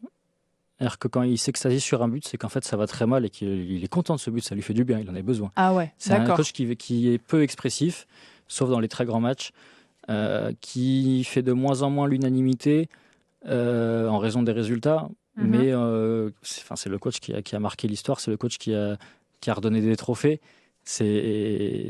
Voilà, il sera toujours apprécié, mais est-ce qu'on n'est pas sur la fin d'un cycle ? Il s'essouffle. Il s'essouffle un peu. Je pense qu'il reste dans des... Il a ses têtes un peu, en fait. C'est-à-dire qu'il y a des profils offensifs comme Urko Iseta, qui était un joueur qui était un joueur qui joue jamais, quoi, qui arrive, qui rentre en jeu, qui a joué le match entre le Pays Basque et la Palestine et qui a montré, en fait, il a montré à Selma Metz ce qu'on attend de lui à l'Athletic, mais vu qu'on lui donne pas l'opportunité de le faire, on le voit pas. Et Valverde donne toujours cette impression d'avoir ses idées et d'avoir du mal à les changer. Et l'année dernière, ses idées fonctionnaient très bien, donc ça passait bien. Cette saison, c'est moins le cas. Et là, j'ai regardé une interview d'Alvaro Diallo, qui est un ailier, qui est parti en prêt. Et il disait, il a un peu taclé, il disait, ouais, on m'a pas laissé ma chance, c'est pour ça que j'ai pas pu m'exprimer. Bon, à la fois, il a eu sa chance, honnêtement, donc c'est un peu culotté de dire ça. Mais à la fois, il y a une part de vérité où Valverde peut forcer sur un joueur parce que pour lui, il sait que ça va fonctionner, alors que ça ne fonctionne pas, et il a un peu de mal à la remise en question, je pense. Ça veut dire que, au-delà du fait qu'il dégage quelque chose peut-être d'un peu rigide, d'après ce que tu dis, ça veut dire qu'il n'a pas forcément la souplesse de réussir à concerner tout le monde et à ce que tout le monde soit content de son temps de jeu, plus ou moins, quoi. Oui, c'est vrai. C'est un peu ça, mais moi, ce qui m'embête, c'est plutôt sa capacité à innover et à changer un plan de jeu quand il voit que ça ne fonctionne pas. Okay. Là, ce qu'on voit depuis 2 mois, c'est grosso modo la même chose. Et... C'est-à-dire ? Rien. Ah ouais. On va avoir des... C'est-à-dire qu'un match comme où Nico Williams avait marqué un super but, c'était contre le Real Oviedo, il y a 3-4 semaines, peut-être un peu plus. On se dit, on est contre le dernier, on a gagné par un but d'écart, on est trop content, il y a eu un beau but, et on n'a pas vu grand-chose d'autre, quoi. Et donc en fait, donc exploit individuel plus que création collective, quoi. C'est ça. Si on prend un match comme ça l'année dernière, c'était contre Valladolid, de souvenir. Je crois qu'on a gagné 7-1. Ça montrait un état d'esprit où il y avait des buts, quoi. Il y avait des buts. Et c'est plus le cas, là. Il y a quand même une fatigue générale dans le foot. Enfin, la saison dernière, elle a été vraiment épuisante pour tous les clubs. Et est-ce que tu penses que quand même ça peut jouer sur un début de saison Ça peut jouer. Au mois d'août, le jeu était sympa, ça fonctionnait bien. Fin août, ça s'est essoufflé tout de suite. Est-ce que le fait que l'année dernière, c'était le retour de l'Athletic en compétition européenne 7-8 ans après... C'est une grosse différence quand même. C'est une grosse différence. On arrive en Europa League, on va jusqu'en demi-finale. La finale était chez nous, on la tape pas. Malheureux. Ça faisait très mal. C'est dur. On se fait humilier en plus en demi-finale contre le Manchester United. C'était quoi le score ? C'était très violent chez eux et relativement beaucoup violent chez nous après. J'ai plus les scores exacts. Comme par hasard. Je m'en souviens pas. J'ai fait un... Oui, il y a eu trop de buts à mon goût. Non, c'était très humiliant. Je me demande si c'était pas 3-1 chez nous qu'on prend. Et je sais plus combien chez eux, mais bref, c'était humiliant. Ça vous a laissé un sentiment de gâchis, quoi. De gâchis total, parce qu'on voulait jouer la finale chez nous et on y croyait. Le parcours européen laissait présager qu'on allait y parvenir. Le score en Liga montrait qu'on arrivait à combiner les deux compétitions. Et puis là, cette saison, c'est peut-être celle de trop, parce qu'en soi, on joue 4 compétitions. Parce qu'il y a la Liga, il y a la Coupe d'Espagne, il y a la Super Coupe d'Espagne là-bas en janvier. Et puis là, il y a la Ligue des Champions. Ça fait beaucoup de caps, beaucoup de jeux, effectivement. Peut-être la fatigue générale qui joue, mais on est peut-être sur une fin de cycle avec Valverde qui est logique. Un 3e retour chez nous, le coach qui a disputé le plus de matchs, dirigé le plus de matchs sur le banc, voilà. Et il y a des profils très intéressants. Chez nous, c'est Luis Fernandez. je crois. Qui a disputé le plus de matchs sur le banc, c'est Luis Fernandez. Ouais. Ça, c'est beau. Et peut-être que... C'est celui qui est resté le plus longtemps. Il est resté, je crois, 5 saisons, 3 et 2, je crois, il me semble. Et aucun autre coach n'est arrivé. Voilà. Luis Enrique, peut-être. Il est qu'à 2 saisons. Mais bon, il y a tellement de matchs par saison que ça va vite. Le record, il va vite tomber, quoi. Ouais, non, peut-être que fin de cycle, il y a d'autres coachs qui sont suivis, notamment Andoni Iraola, dont je parlais. Est-ce que les coachs peuvent ne pas être basques ? Oui. Ah oui, ça, bien sûr. Ah oui. Ok, les staffs et tout, ça, c'est vraiment que les joueurs. C'est les joueurs, c'est ceux qui sont sur la pelouse. Non, il y a eu, je pense qu'il y a peut-être je ne sais même pas s'il y a eu une majorité de coachs basques, j'ai envie de penser que oui. D'ailleurs, Luis Hernandez, il n'est pas basque. Non. Il est espagnol, mais pas basque. Il n'est pas basque. Et il y en a eu d'autres des pas basques. Mais là, sur les derniers, le dernier pas basque, c'était Marcelo Bielsa. Ok. Mais sinon, les autres étaient tous basques. Ça m'inspire une question que j'ai oublié de te poser au début. On a parlé des joueurs qui sont forcément en lien avec le Pays basque. Le coach n'est pas forcément basque. Mais qui possède le club ? Les socios. Voilà, les basques. Les basques. Absolument. C'est pour ça qu'est-ce qui pourrait se passer s'il y a des élections ? Là, il va y en avoir une bientôt. Qu'est-ce qui pourrait se passer si un président avait un programme qui disait on va s'ouvrir, on va devenir international. Je rêve que l'Athletic soit, je dis n'importe quoi, un grand club d'Europe. On va recruter les meilleures stars, on va mettre beaucoup d'argent, on va faire venir des investisseurs étrangers. Il récoltera 0,4% des voix. Ok, il y a une unanimité quasiment. Oui. Je crois que le dernier sondage, alors j'ai plus la date, il faudrait retrouver vraiment ce sondage. Je crois que c'est dans les années début 2010 ou un peu avant, où il avait été demandé aux socios de voter entre conserver la philosophie et être relégué en deuxième division, ce qui n'est jamais arrivé, ou changer la philosophie et rester en Liga. Et deux souvenirs, c'était 73% de on conserve la philosophie, quitte à être relégué. Ce qui n'est jamais arrivé. L'identité au-dessus des résultats, quoi. Moi, c'est logique, je suis 100% d'accord avec ça. Et je pense même qu'aujourd'hui, on ferait le même sondage, on serait à une proportion plus importante de personnes qui sont prêtes à être reléguées au prix de conserver cette philosophie. Et je le comprends, c'est une fierté quand même. C'est quand même rare les clubs qui sont à un tel niveau, qui pas une seule fois relégués en deuxième division, c'est quand même un truc de fou, tout en ayant une identité aussi locale, quoi. Enfin, il n'y a pas beaucoup d'exemples quand même. Il n'y en a pas même. Les deux autres clubs qui n'ont jamais été relégués en Espagne, c'est le Real Madrid et le FC Barcelone. Donc c'est l'exemple inverse. Voilà, ça montre un exemple inverse. Il y a quand même pour le coup des centres de formation, notamment au Barça, où il y a vraiment des joueurs. Voilà. Ah oui, ça fait quand même partie mais c'est pas 100%. Quoi. C'est pas les mêmes moyens financiers non plus. Puis quand on veut une star, on peut la garder, on peut la prendre. Nous, c'est très très différent. Et à la fois, on est très fiers de dire on n'a jamais été relégué, mais je pense qu'on restera toujours plus fiers de dire on joue qu'avec les joueurs de la maison. Et c'est représente toute identité. C'est pour ça qu'on est aussi connu indirectement à travers le monde. C'est pour ça qu'il y a des émissaires qui viennent. Je crois que récemment, il y en a qui sont venus du Japon pour voir et nous dire, grosso modo, comment on fait un modèle qui est basé autant sur son centre de formation, sur son territoire. Et il y a très très souvent des émissaires qui viennent d'autres pays. Pour suivre le modèle et voir pourquoi ça fonctionne chez nous. Tu vois, ça, la question, tu sais qu'au Paris Saint-Germain, il y a eu plusieurs tentatives dans l'histoire d'injecter plus de joueurs franciliens dans le club. Il y a eu une tentative à un moment avec Perper du PSG banlieue, en gros, où le but c'était que les joueurs viennent d'Île-de-France. Ça n'a pas marché à cette époque-là. Aujourd'hui c'est très différent, ça marche beaucoup mieux. Comment t'expliques? Tu suis de très loin le Paris Saint-Germain. Enfin, tu ne suis pas le Paris Saint-Germain. Mais j'ai regardé la finale de Ligue des Champions, il faut le dire quand même. Ouais, mais on l'a déjà dit. Tu vas pas faire ton heure sur la finale. Ça ne suffit pas, Jérémy. J'ai regardé la finale de la Coupe du Monde des clubs, mais ça marche pas comme. Ah bah non, c'est notre seule défaite en Europe. En international. Du coup, comment t'expliques le succès technique du centre de formation, donc l'ESAMA ou l'ESAMA? L'ESAMA, c'est l'ESAMA tout court. Donc oui, on l'appelle comme si on l'appelait Palaiso, quoi. Exactement. C'est le Palaiso. C'est Palaiso. Comment t'expliques le succès de ce modèle? Qu'est-ce que tu aurais répondu aux Japonais, toi, s'ils étaient venus te demander? Je leur dirais, on n'avait pas le choix. Quand l'Athletic a été créé, il fallait jouer quasiment qu'avec des joueurs de Biscaye. Il y a 7 provinces au Pays Basque, c'est l'une des 7. Il fallait jouer quasiment qu'avec des joueurs de là, parce que tu savais que quelques années plus tard, en Guipuscoa, la province voisine, tu avais la Real Sociedad qui, grosso modo, prenait les joueurs de son côté, nous on prenait les joueurs de notre. Et il n'y avait pas le choix que de les former chez nous, parce qu'ils étaient à côté. Et il n'y avait pas le choix. Et le problème, c'est que... Enfin, le problème, non. Ce qui explique, c'est que la différence, c'est que l'Athletic a continué de faire ça en s'étendant au reste du Pays Basque et aux joueurs qui venaient au Pays Basque des années plus tard. Et donc, je sais pas ce qu'ils leur disent aux autres émissaires, mais ils doivent surtout commencer par dire on a une identité basque forte, on est fiers de cette identité, on la revendique, et les gens qui sont ici, ils la revendiquent aussi. Donc, ils partagent ça, c'est un dénominateur commun, et on n'a pas le choix que de le faire, donc on le fait. Et le fait est que ça se passe bien. Est-ce que ça se passe bien parce que les joueurs qui viennent, ils ont cette fierté, ils vont défendre une cause qu'ils partagent, c'est pas une cause qu'on leur impose.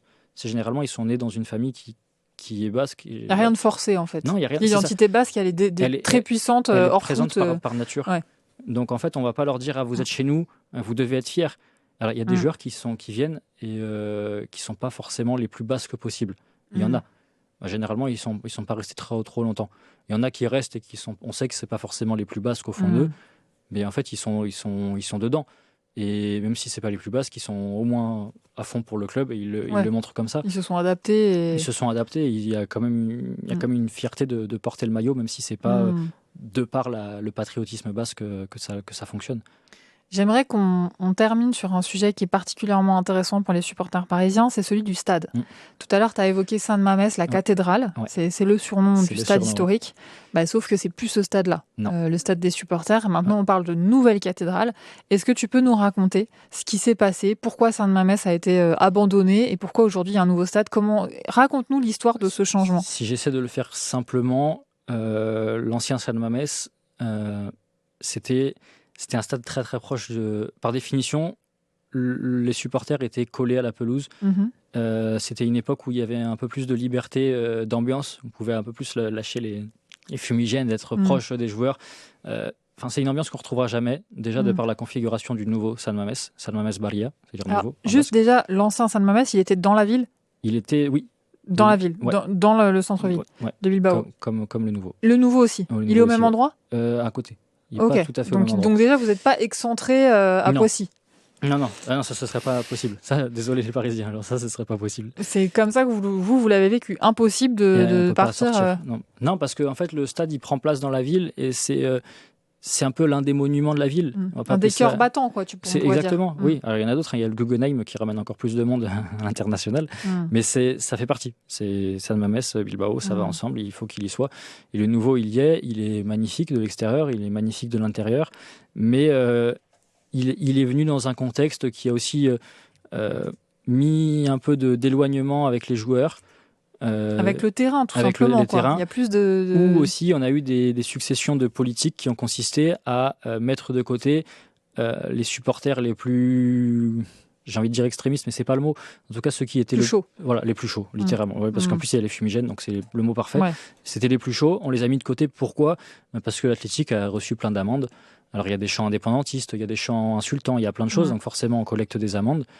Quand on voit le modèle actuel qui a été revu, qui consiste à mettre ce qu'ils appellent la tribune d'animation, la tribune populaire, où ce sont que des jeunes, même plus jeunes que moi, même parfois beaucoup plus jeunes que moi. Des vrais jeunes. Des vrais jeunes officiels, c'est bizarre à dire, qui sont dans cette tribune, qui sont chargés de l'ambiance avec quelques groupes historiques qui sont relégués au possible. Et on n'a plus l'ambiance qu'il y avait jusqu'en 2013. Quand tu dis ils sont chargés de l'ambiance, ça veut dire en gros ils ont les tribunes debout. Déjà. Enfin, tu me diras, quand je dis c'est le club qui tire les ficelles, mais il n'y a pas de propriétaire privé non plus. C'est pas la même chose que si c'était Ineos, QSI. Enfin, tu vois, quand la direction du club, on va dire, c'est le président du club. C'est une émanation de toute façon des Basques, quoi. Je dirais ça, oui. Sauf que la façon dont il a présenté la tribune populaire n'est pas superficielle. Voilà, artificielle. C'est pas celle qu'on a aujourd'hui. En tout cas, c'est pas comme ça que le ressentent les supporters. Ce qui fait que on a pu Pourquoi je trouve que l'ambiance est meilleure dans nos déplacements, un peu comme avec le PSG, peut-être à une certaine époque, c'est parce qu'on a les supporters qui y vont, ce sont les plus chauds. Donc on se retrouve avec des meilleures ambiances, je trouve, en tribune, en parkage, que chez nous.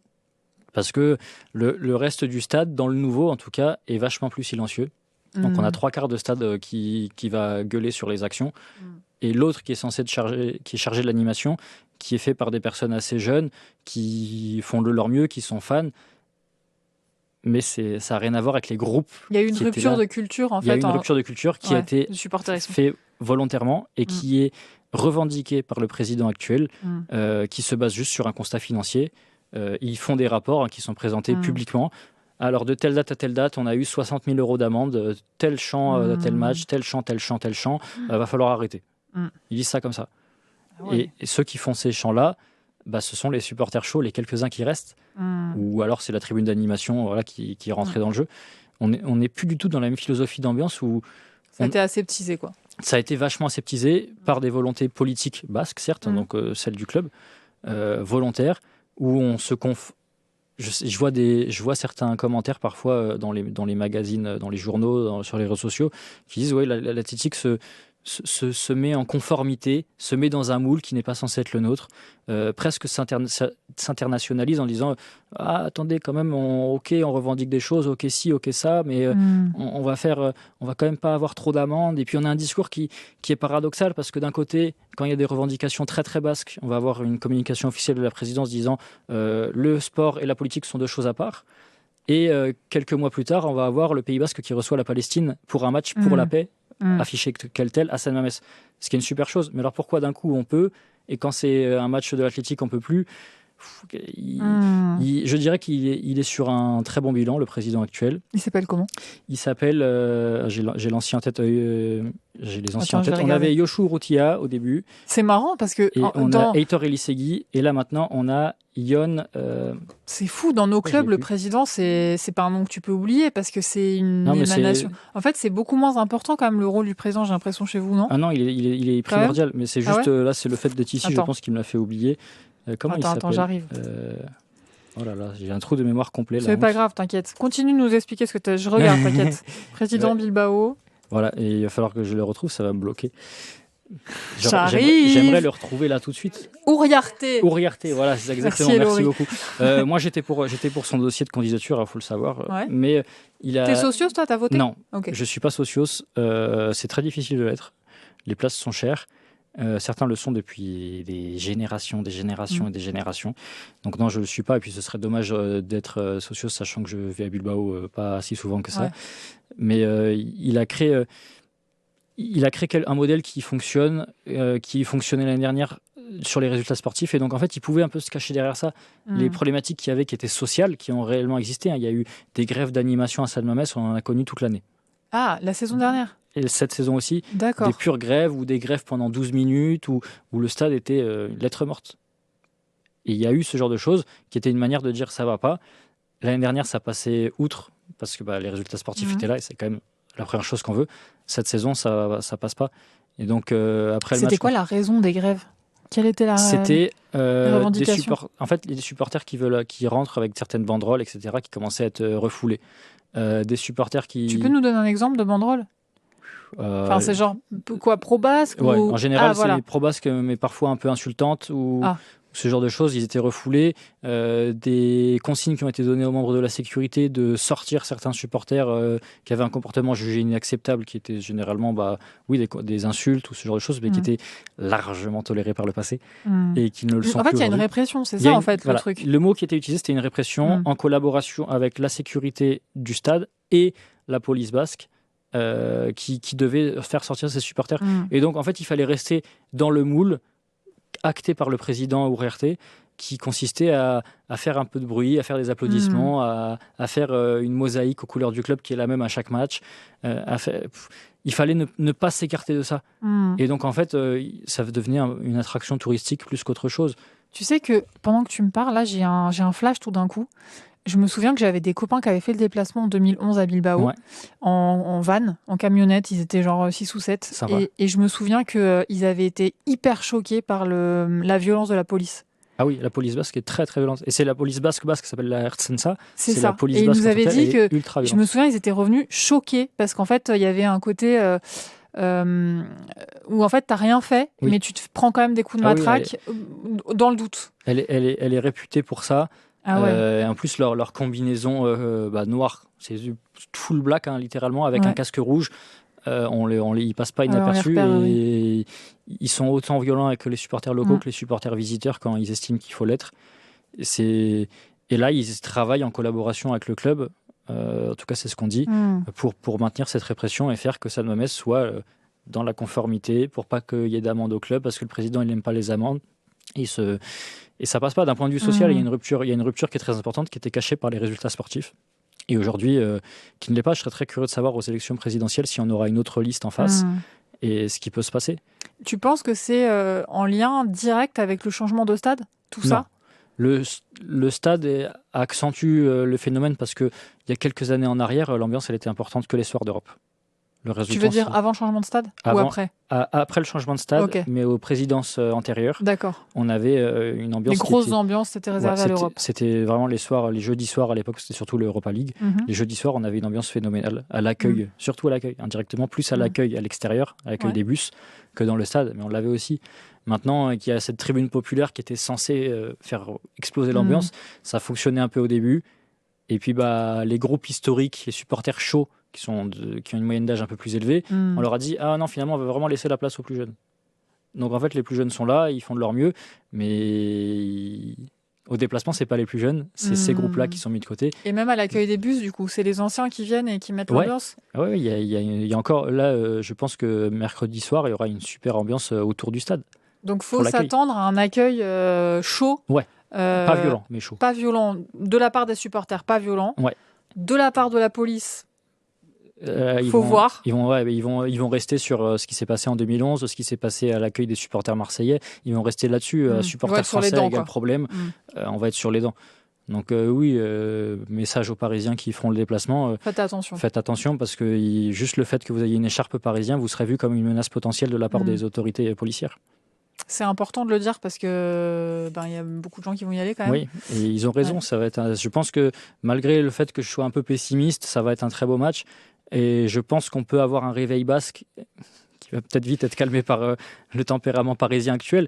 Mais ça va être un très beau match. Mais oui, il faut être prudent parce que les séquelles de 2011 ont l'air d'être loin, mais elles ne le sont pas. Elles ne sont pas si loin que ça. Ça vous a marqué, quoi. Surtout que le procès des supporters parisiens de 2011 date de 2018. Ouais.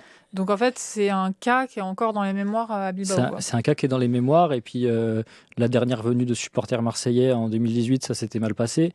Et il y a eu un stadier qui a été poignardé, tu me disais tout à l'heure. Alors on n'a pas le fin mot de l'histoire, c'était un objet contendant, il a été poignardé, on ne sait pas trop par qui, il n'est pas décédé au dernier souvenir. Mais au dernier souvenir. Voilà, c'est ce qui avait été dit. En tout cas, ça s'était mal passé. Mais ça s'était très très mal passé entre les supporters, aux abords du stade, ça s'était mal passé. Je sais, pour avoir parlé avec certains amis qui étaient venus du Pays Basque Nord, la partie française, ils étaient venus avec des voitures immatriculés en France. Alors, ils avaient même le petit drapeau sur la plaque d'immatriculation. Mais ils avaient été contrôlés, mis presque à nu, fouillés toute la voiture. Et ils avaient dit, mais on est supporters de l'Athletic. J'ai dit, non, vous êtes français, vous êtes comme les autres, vous allez faire la bagarre. Donc, ils avaient été contrôlés vraiment comme il fallait à la frontière. Eh ben, ça promet, dis donc. Ça, c'est la partie moins drôle. Oui. Ouais, ça promet. Juste pour terminer sur le stade, le nombre de places dans le stade a augmenté avec la construction du nouveau stade. Oui, on est passé maintenant à un peu moins à 53 000 et quelques, sachant qu'il y a ce qu'ils appellent le balcon VIP qui est compté là-dedans et qui n'apporte zéro ambiance. Ah bah ça, c'est pas sur les VIP qu'il faut compter pour l'ambiance. Voilà, c'est ça, exactement. C'est le cas partout. Mais, ça, c'est sûr. Mais oui, là... ça apporte de l'oseille, par contre. Par contre, oui, ça marche très bien et je pense qu'ils veulent un peu plus pousser ça encore, d'ailleurs. Il y a beaucoup de choses qui se passent au stade en dehors du foot, que ce soit des concerts, des événements privés, etc., qui rapportent beaucoup d'argent. Et on est sur une moyenne d'affluence au stade qui a explosé depuis la saison dernière, depuis la victoire en Coupe du Roi, où là maintenant, à mon avis, on peut faire 49 000 personnes, voire 50 000. Ah, donc c'est pas 100%. Il n'est pas plein alors qu'il est en centre-ville. À cause de l'anneau VIP.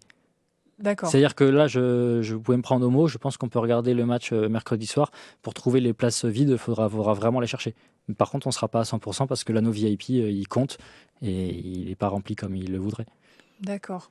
On sera à 100% de la capacité véritable. Il y a des places VIP qui prennent les places des sièges de supporters basiques. Oui, ça prend plus de place. Ouais. Mais qui ne font pas le plein. C'est à cause d'eux qu'on ne sera jamais sur un 100%. D'accord. Le record, je crois que la saison dernière, on a battu encore le record. Je me demande si ce n'était pas 51 900, un truc comme ça. C'est parce qu'on a toutes les places qui sont prises, sauf l'anneau VIP. Sauf l'anneau VIP. Donc on sera jamais à 100%. C'est intéressant ça, hein, ce que tu racontes. Parce que tu vois, quand on a un stade neuf qu'il faut financer avec des places, notamment les places VIP qui sont vides, bah il n'y a pas 50 000 manières de remplir ton anneau VIP, c'est faire venir des stars, quoi. Oui. Donc c'est incompatible avec la culture du club. Donc Non, c'est. ça marche pas trop, mais non, c'est vrai qu'il y a rarement des stars qui viennent au stade. Non, mais au stade, je veux dire sur la pelouse. Enfin, tu vois, oui, pardon, si tu peux pas de base faire venir de stars de l'étranger, on va dire, ou même d'Espagne, mais voilà, l'anneau VIP va rester en fait, ils misent sur tous les partenaires du club, parce qu'il y a eu aussi une ouverture. Si je donne un exemple un peu plus personnel, moi, j'achète plus de maillot du club. Pourquoi ? Parce qu'il faut savoir que l'Athletic en Espagne, c'est l'un des derniers clubs à avoir pris un sponsor central ici, sur le ventre. Ça s'est passé en 2008, je crois, avec Petronor, qui est une compagnie pétrolière. Ça a été un choc à l'époque. Le maillot de l'Athletic comportait quelque chose qui n'avait rien à voir avec le club. Ça a été un premier choc. Ça a fini par être accepté. Il y a eu de temps en temps des écussons sur les épaules. À l'époque 2012, il y en avait un qui était l'écusson de la Biscaye, donc de la province basque. Donc voilà, ça passe. Maintenant, heureusement. Maintenant, on a un écusson sur l'épaule. On a un logo, alors en Ligue des Champions, je crois qu'il n'y est pas, mais on a un logo d'un opérateur téléphonique en bas du dos. Donc il y a 3 sponsors. Alors moi, j'ai dit c'est trop pour moi. J'ai pas été le seul. Mais il vient d'où l'argent, du coup, dans votre club ? De ça aussi. Ouais, mais du coup, si toi, t'es contre ça, l'argent, il vient d'où ? Mais beaucoup de la billetterie. De la billetterie ? La billetterie rapporte beaucoup. Ça explique aussi le changement de stade. Pourquoi c'est si important d'avoir un stade avec beaucoup de... La billetterie rapporte énormément. Le merchandising rapporte aussi, mais...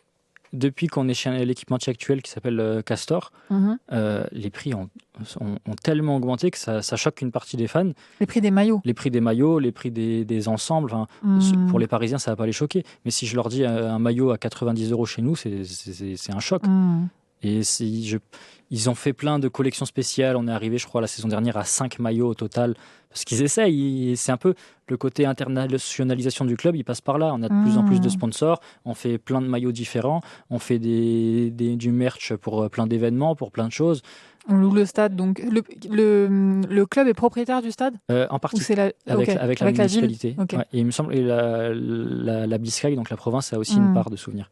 Et le club doit avoir 51, un truc comme ça. Est-ce que le centre de formation rapporte de l'argent ? Est-ce qu'il y a des joueurs qui sont vendus ailleurs ? Il y en a, c'est assez rare, mais on a un cas dont on est très fier, c'est de s'être débarrassé de Kepa Arrizabalaga, qui est le gardien, je crois encore aujourd'hui, le plus cher au monde, parce qu'on l'a vendu 80 millions d'euros à Chelsea. C'est énorme. C'est gigantesque, c'est impressionnant pour un gardien qui n'a certainement pas remboursé l'investissement des Anglais. Donc il y a des petits coups phénoménaux comme ça. Aymeric Laporte à City, on l'avait vendu 64 millions, je crois, ce qui avait permis de mettre 34 millions sur Inigo Martinez pour le remplacer. Il y a quelques coups comme ça de poker, c'est très rare. Ok, donc c'est un club qui est obligé d'être créatif au niveau des sources de revenus quand même. C'est pour ça que la présidence actuelle... Parce qu'il n'y a pas d'argent privé, il n'y a pas d'investisseur qui peut rajouter 200 millions comme ça. C'est pour ça c'est un club qui aujourd'hui est rentable sur le papier, en tout cas il est en balance positive, il est dans le vert. Et le président actuel, il mise beaucoup sur ça. Donc il ne veut plus d'amendes parce que les amendes, ça fait un trou dans le budget. Il rajoute des sponsors partout sur le maillot, alors qu'avant c'était inconcevable d'en avoir plus que un. C'était déjà dur à l'époque. Il mise beaucoup sur l'anneau VIP. Il fait des partenariats avec des équipementiers qui montent les prix pour avoir plus. Lui, il cherche beaucoup ça, ce qui est réaliste, honnêtement. Si j'essaie de me mettre d'un point de vue économique, il fait le bon choix. Mais dans un club comme le nôtre, ça passe de moins en moins. Et quand les résultats sportifs ne sont pas là, ça passe plus du tout.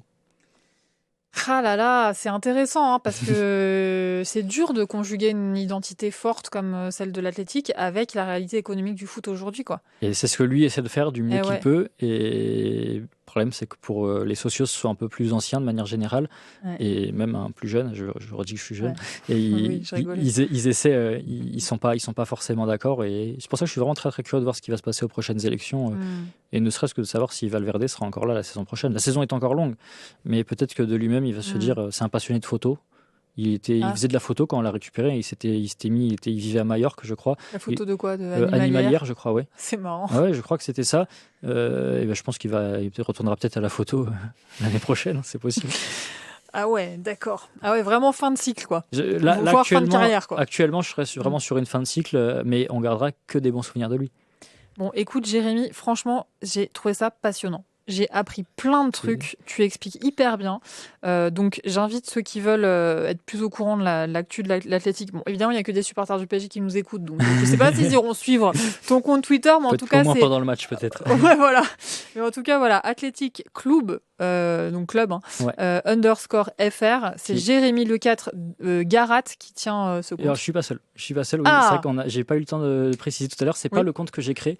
Il a été créé en 2012 par un autre journaliste qui s'appelle Nicolas, et qui est lui qui en est le fondateur. Et moi, je l'ai rejoint 2 ans plus tard, en 2014, en lui mentant sur mon âge. Je lui avais dit que je sais plus, que j'étais un peu plus âgé. En vérité, j'avais 13 ans. Mais non. Mais je voulais. Pas sérieux. Non, si. Il s'en est rendu compte bien plus tard. On en rigole aujourd'hui. Et c'est pas vrai. Je lui avais dit que j'étais vieux. J'avais 13 ans. Et je l'avais envoyé un message comme ça en lui disant salut, est-ce que je pourrais t'aider sur le compte?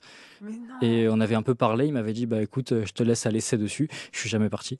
Et il a compris à un moment. Il a dit mais en fait, t'avais quel âge? Je lui ai dit pose pas de questions, j'étais jeune. C'est énorme. Oui, parce que en fait, ce compte Twitter, si je peux faire une dernière petite parenthèse, il a énormément de valeur pour moi. C'est pour ça que je continue à l'alimenter aujourd'hui, alors que la vie professionnelle et personnelle me prend énormément de temps. Moi, je reste dessus parce que je lui dois énormément à ce compte. C'est indirectement ce compte qui m'a lancé dans une carrière journalistique aujourd'hui.